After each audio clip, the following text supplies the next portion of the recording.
Welcome back. We're still with the director, the Convention on Business Integrity and an Anti-Corruption researcher, Mr. Soji Apampa. Thank you for joining us once again.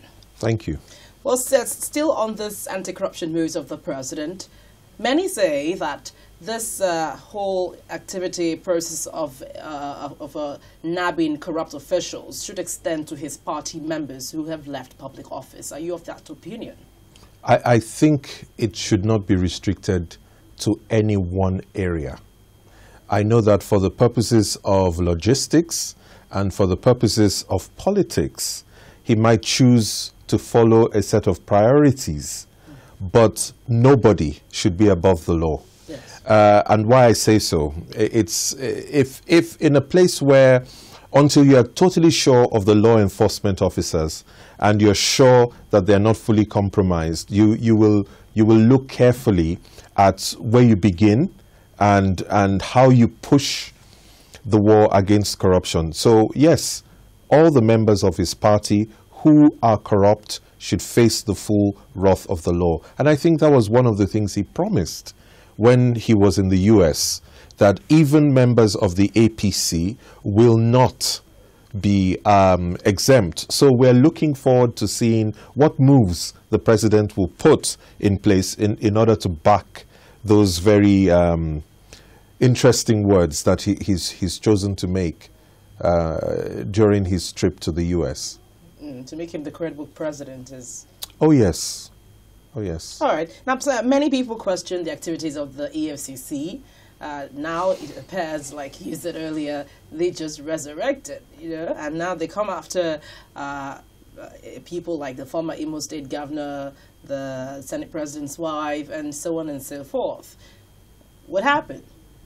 I think when you suddenly look on the horizon and you see the handwriting on the wall and you see that it's probably not in your best interest not to be seen to be doing what you're supposed to be doing, then you will get up and you will be up and doing. Because what has changed between last year and this year? How come they didn't know that all of these things were going on? Why now? I can only say that they have woken up from a deep slumber and realized that something is going to change. Now, what is on the horizon? The president has said he's going to merge, or at least he's considering merging EFCC and ICPC. What that means is that... Before. Oh yes, that came up before, but it was argued down and it was shut down. But it's come back up again. But under this president, I dare say it just might happen. And when it happens, I don't think you will have a duplicate of everything. There will be a rationalization of who is where. And as we have seen so far, sometimes some people have to account for their stewardship after this rationalization has taken place.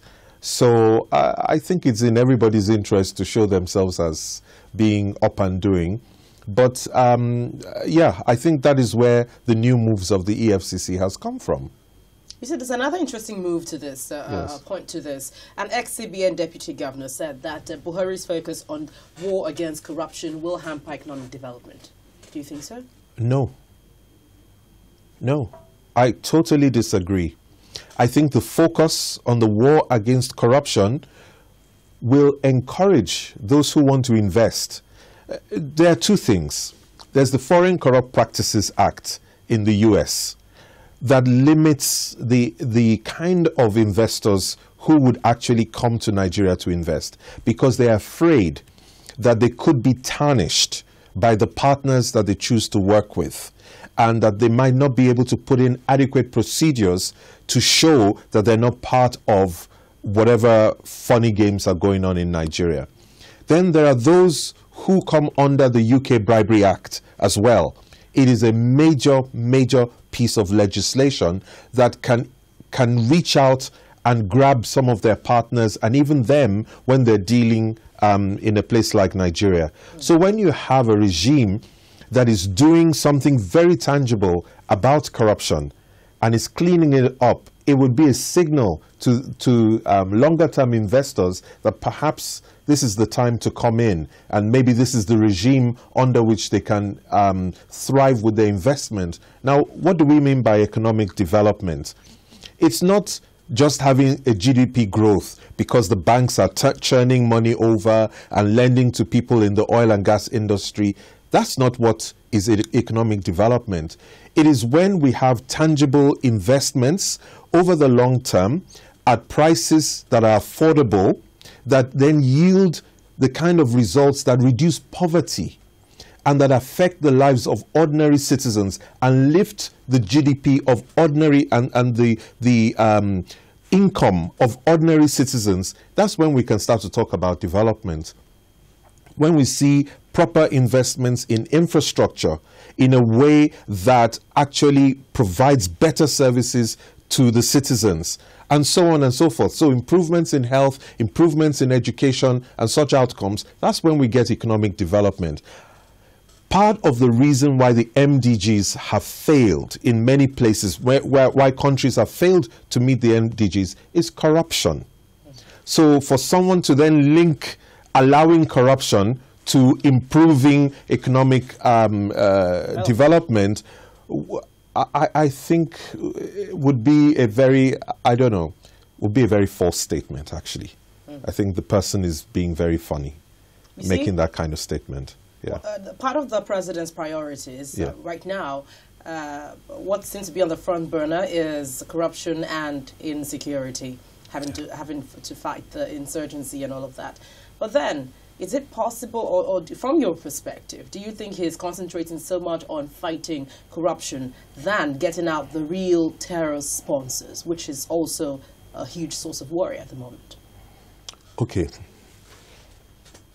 How do you sponsor terror? It is through moving monies illicitly, or even moving monies in a legitimate way, but to illicit ends.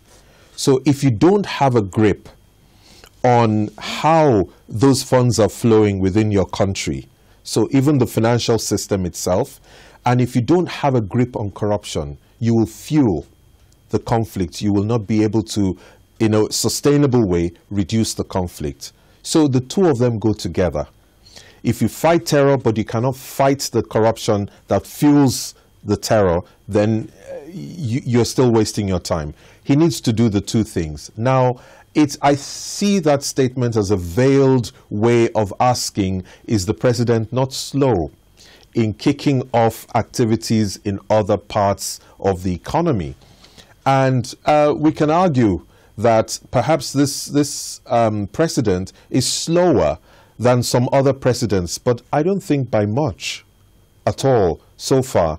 I don't think so many other administrations. In the beginning of the Goodluck administration, a lot of things actually dragged for a while before they found their feet and the form to be able to take some far-reaching decisions. So I think the promise of having ministers in September, which is next door really, isn't too far really.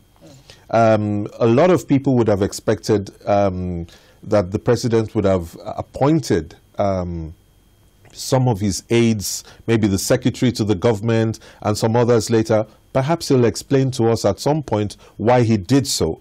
So on that score, yes, many agree that he's been a bit slow Why with announcing that. Why are you so comfortable about the fact that he's appointing in September when it's some worry for many? I don't think, for me, it's a comfort that he is appointing in September. But we do know now that he's appointing in September. That's the point that I'm making. So he said September. September is next door. Let's see whether or not he does it. And let's see whether or not it makes a change to the momentum, since that's the yardstick he has put out for him to be measured by. But come September, if he doesn't now appoint the ministers, and if there actually is no change to anything by September, then I think we should take him up on the whole thing and really put a lot of pressure on the president to act, because tardiness in catching the thief might well catch the owner. Well, thank you very much, Mr. Sajia Pampa, for coming to Abuja. Thank you. Thank you.